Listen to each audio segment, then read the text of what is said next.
শুধু ফুল হিসেবে নয়, এবার ভোজ্য তেল উৎপাদনের লক্ষ্যে প্রথমবারের মতো পরীক্ষামূলকভাবে ত্রিপুরায় শুরু হলো সূর্যমুখী ফুলের চাষ। ইম্ফলের কেন্দ্রীয় কৃষি বিশ্ববিদ্যালয় এবং Indian institute of oil seeds research হায়দ্রাবাদের যৌথ উদ্যোগে সিপাহীজলা জেলা কৃষি বিজ্ঞান কেন্দ্রের সহায়তায় জেলার চিকনছড়া পঞ্চায়েতে হচ্ছে এই চাষ। এ নিয়ে দেখুন একটি প্রতিবেদন। কৃষিক্ষেত্রে নতুন নতুন প্রযুক্তি প্রয়োগ করে কৃষি ও কৃষকের উন্নয়নের লক্ষ্যেই কাজ করছে সিপাহীজলা জেলা কৃষি বিজ্ঞান কেন্দ্রটিও। সেই লক্ষ্যেই জেলার অন্তর্গত চরিলাম ব্লকের অধীন বটজলা গ্রামের চিকনছড়া এলাকার কৃষকদের উৎসাহিত করে তেল উৎপাদনের লক্ষ্যে পরীক্ষামূলকভাবে করানো হয়েছে সূর্যমুখী ফুলের চাষ। আর তা পরিদর্শনে এসে আপ্লুত কৃষি বিশ্ববিদ্যালয় ইম্ফলের সম্প্রসারণ শিক্ষা অধিদপ্তরের 3 সদস্যক এক প্রতিনিধি দল। যেরকম এই সানফ্লাওয়ার আপনারা দেখছেন, এই সানফ্লাওয়ার হলো একটা নতুন ক্রপ ত্রিপুরার জন্য। কৃষি বিজ্ঞান কেন্দ্রে এই টেকনোলজিটা মানে সানফ্লাওয়ারের যেটা ভ্যারাইটি, এটা এখানে পরীক্ষা করা হয়েছে ফার্মার্স ফিল্ডে। কিন্তু ওখানে দেখা গেল এই ত্রিপুরার সিপাহীজলার আবহাওয়ার মধ্যে এই সানফ্লাওয়ারটা মানে একটু ভালো একটা ক্রপ হিসাবে মানে দেখা গেছে। তো আগামীতে আমরা এটা আরও এক্সটেন্ড করার জন্য করব, যাতে অন্য কৃষকরাও এই টেকনোলজিটা লইতে পারে।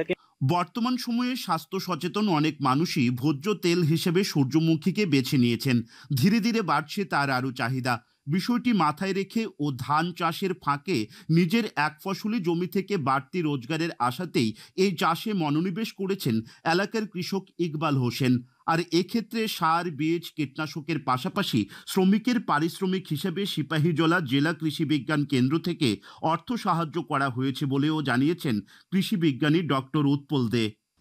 বছরে একটা ফসলেও হয় রবি ধান। তো এরপরে ধানের পরে জমিটি সবসময় খিলিয়ে পড়ে থাকে। আমরা একটা ফসল কিতা করণ যায় তা চিন্তা করে সেটা আমরা কৃষি বিজ্ঞানের লগে যোগাযোগ করছি। তো তারা বলছে এই তিল বা সূর্যমুখী ফুল এইসব করার জন্য। তো আমরা প্রথমে ট্রায়াল হিসাবে এবছর প্রথমে এখানে সূর্যমুখী ফুল লাগাইছি, এরপর তিলও লাগাইছি কিছু। আমরা বীজ এবং সার দিয়েছি ওদেরকে উৎসাহ করার জন্য। তো এখন প্রায় 3 মাসের কাছাকাছি এখন আমরা দেখছি যে ক্রপটা অনেকটাই ভালো। কৃষক থেকেও আমরা এটার ফিডব্যাক নেওয়ার চেষ্টা করেছি। ওরাও বলেছে এটা করলে বা সামনে ওরা এরিয়াটা আর একটু এক্সপানশন করবে, মানে বাড়াবে, এবং এটা করে ওনাদের অনেকটা উন্নতি হবে। সরকারের উদ্দেশ্য এক বিন্দু জমিও যেন পতিত না থাকে, অর্থাৎ সারা বছর যেন কোনো না কোনো ফসল উৎপাদন হয় প্রতিটি জমি থেকে। আর কৃষি বিজ্ঞান কেন্দ্র সিপাহীজলার সহযোগিতায় এই যে চরিলাম ব্লকের বটজলা এলাকায় এখন কিন্তু এই সূর্যমুখী ফুলের চাষ তৈলবীজ হিসেবে এক নতুন দিশা ত্রিপুরাকে দেখাতে পারে। সিপাহীজলা জেলা থেকে আমি অভিজিৎ বর্ধন, দূরদর্শন সংবাদ, ত্রিপুরা।